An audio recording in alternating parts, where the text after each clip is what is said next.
Since the dawn of consciousness, humanity has sought one thing: escape. Escape from pain, boredom, the relentless gnawing of dissatisfaction. We build civilizations, create art, pursue love, all in desperate flight from something we refuse to acknowledge. But what if the very thing you're running from is not your enemy, but your most intimate companion? Arthur Schopenhauer understood a truth so profound that most minds recoil from it. The void is not something that visits you occasionally. The void is you. It is the fundamental nature of human existence itself. Schopenhauer observed what Buddhist monks knew, and modern psychology confirms. Human life oscillates between two poles of misery, want and boredom. When we lack something, we suffer. When we obtain it, we suffer from emptiness. This is not a flaw in the system. This is the system. Every day you feel it. That restlessness scrolling social media at 2 a.m. That hollowness after achieving something you thought would fulfill you. You've been conditioned to believe these feelings are glitches to be fixed. But Schopenhauer would tell you, you're not broken. You're human. Over the next minutes, we will descend into the philosophical abyss with one of history's most penetrating minds. We will explore 4 fundamental truths about the void within you, truths that will transform how you see suffering, desire, and existence itself. This knowledge, once gained, cannot be unknown. First truth: the will to live controls. What you call yourself, is merely a puppet dancing to an unconscious force Schopenhauer called the will to live. This blind drive compels you to want, strive, reproduce, not for your happiness, but for its own perpetuation. Unlike philosophers who saw reason as humanity's defining trait, Schopenhauer recognized something more primitive beneath our rational facade. The will to live uses your body and mind as instruments. Every desire, goal, pleasure, all are manifestations of this deeper puppet master. King Solomon possessed everything: unlimited wealth, 1,000 wives, legendary wisdom, absolute power. Yet in Ecclesiastes he writes, "Vanity of vanities, all is vanity."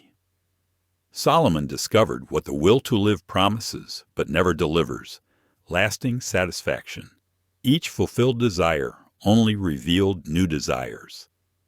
The king who had everything found himself possessed by nothing but crushing emptiness. The successful CEO who achieves everything yet falls into depression. The influencer with millions who feels alone. The lottery winner whose euphoria quickly fades. The will to live promises fulfillment through achievement, but delivers only temporary relief that makes the next cycle more intense. Recognize when the will speaks through you. When you feel restless, that something is missing. Pause and ask, is this my desire, or am I being driven? Understand that emptiness after achievement is not failure. It's the natural state being revealed when distractions fade. Second truth: suffering is the default state. Suffering is not an aberration in pleasant existence. Suffering is the default state. Pleasure and happiness are brief intermissions in the ongoing symphony of dissatisfaction. Want, the feeling of lacking, is inherently painful. Since the will to live is endless wanting, conscious existence is endless suffering. What we call happiness is not positive, but merely temporary absence of pain. It's like health, noticeable only when absent, always temporary. Prince Siddhartha lived in luxury, shielded from suffering. When he encountered old age, sickness, death, he wasn't shocked by their existence. He awakened to the truth that suffering had always been the hidden foundation of everything pleasant. His enlightenment came not from eliminating suffering, but from ceasing to fight its inevitability. Modern society desperately avoids this truth. We medicate normal sadness, pathologize natural anxiety, create industries promising permanent happiness. Dating apps promise perfect partners. Self-help books promise perfect lives, all selling the same lie, that suffering is optional. Our resistance to suffering creates more suffering. Stop waiting for life to get better permanently. When pain arises, pause and observe. This is what it means to be alive. This shift from resistance to acceptance transforms suffering from enemy to teacher. Third truth, desire creates prison. Every desire is self-imprisonment. To want something is to declare yourself incomplete, make your peace dependent on externals, become a slave to forces beyond control. Desire operates through cruel projection. We imagine obtaining the object will provide lasting satisfaction. But desire isn't about the object. It's about the psychological state of wanting itself. The object is merely a placeholder for our need to escape the void. King Midas desired everything he touched to become gold. Initially euphoric, he soon watched everything he valued, food, drink, his beloved daughter, transform into lifeless metal. Midas learned what Schopenhauer knew. The problem was never the lack of gold. The problem was the psychological state of lacking itself. Consumer culture weaponizes this principle. Every advertisement sells the same product: temporary escape from the void. The luxury car promises status. The smartphone promises connection. But after initial excitement fades, the same restless energy returns, seeking new object to desire. Before pursuing any major desire, ask, what psychological state am I really seeking? Often, you're trying to purchase feelings no external object can provide. Practice appreciating what you have through genuine recognition of the temporary nature of all possessions. Fourth truth, individual separateness is illusion. The sense of being a separate individual self is illusion created by the will to live. At the deepest level, all consciousness is one. An isolated individuality is the root source of suffering. Individual consciousness is actually universal consciousness appearing through countless temporary forms. The will creates separateness, illusion, to perpetuate itself. If you realize fundamental unity with existence, drives for competition and survival would lose compulsive power. Narcissus fell in love with his reflection, not recognizing it as himself. He wasted away pining for union with his own nature. Schopenhauer saw this as metaphor for human condition, cosmic narcissism, mistaking temporary individual form for true nature, desperately seeking completion through others who are expressions of the same consciousness. This explains why authentic connection provides profound relief from the void. In genuine intimacy or compassion, separateness illusion temporarily dissolves. Conversely, narcissistic behavior and extreme individualism increase suffering by strengthening the very illusion, creating existential loneliness.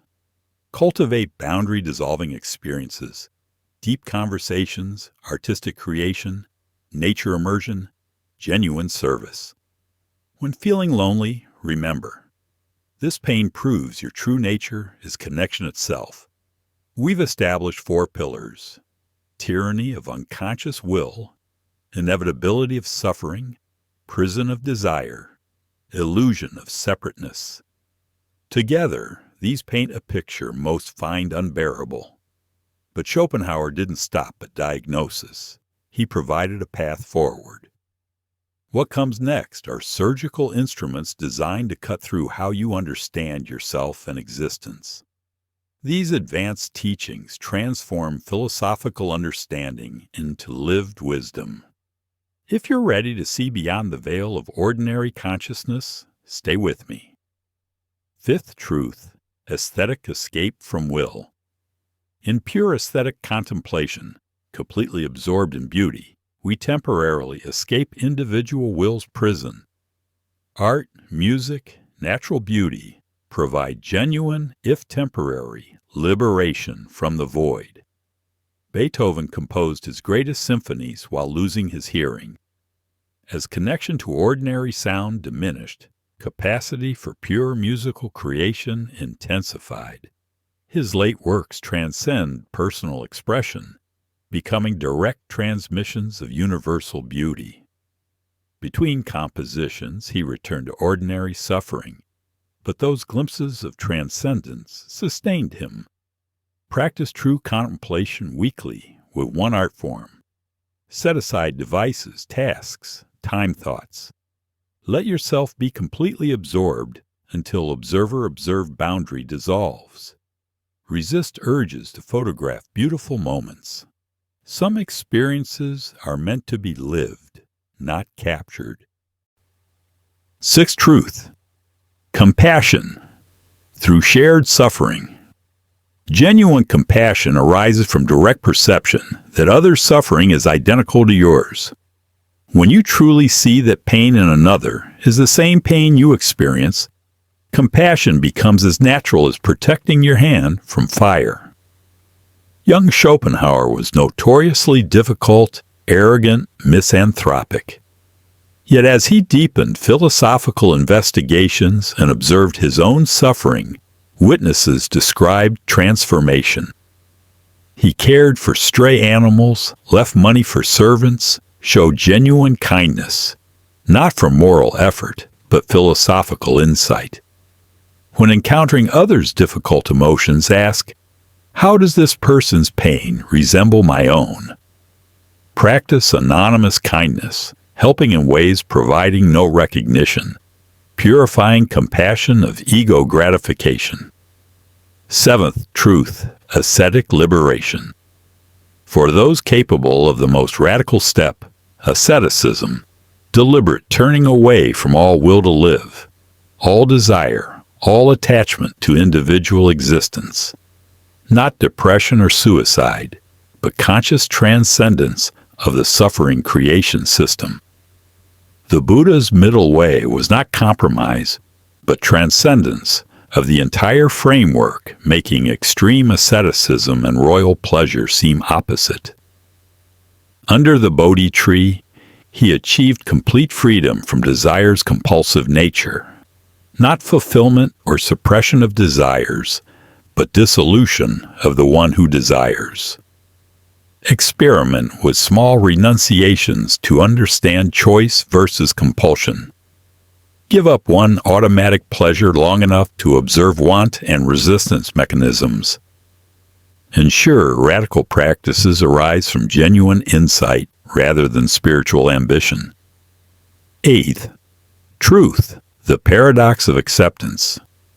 Complete acceptance of the void within you is the only true escape from it.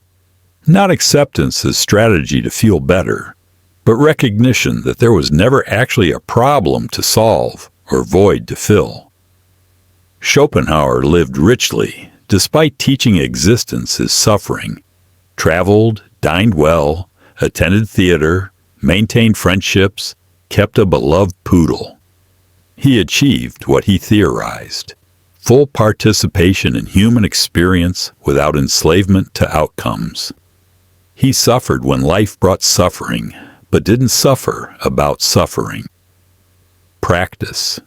Resignation without bitterness. Fully engaging life while holding outcomes lightly.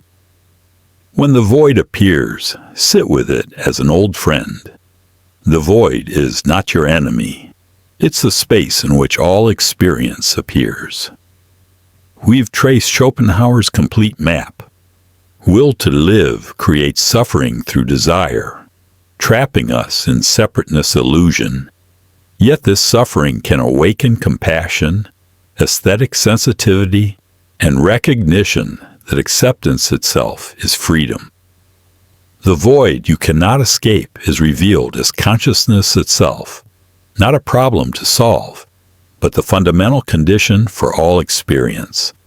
With knowledge comes responsibility. Understanding human suffering mechanisms can lead to wisdom or manipulation, compassion or cynicism. Use this knowledge first for your own liberation. Recognize when will speaks through you. Accept suffering as consciousness' price. Find transcendence through beauty and compassion. Share in comments which truth strikes you as most challenging to accept. Subscribe to continue authentic philosophical education. Your like tells me this work serves its purpose. Not comfortable answers, but the right questions. Remember, the void lives within you not as punishment, but as the very condition making awareness, beauty, and compassion possible. You cannot escape it because you are it. And in that recognition, there is strange and terrible freedom.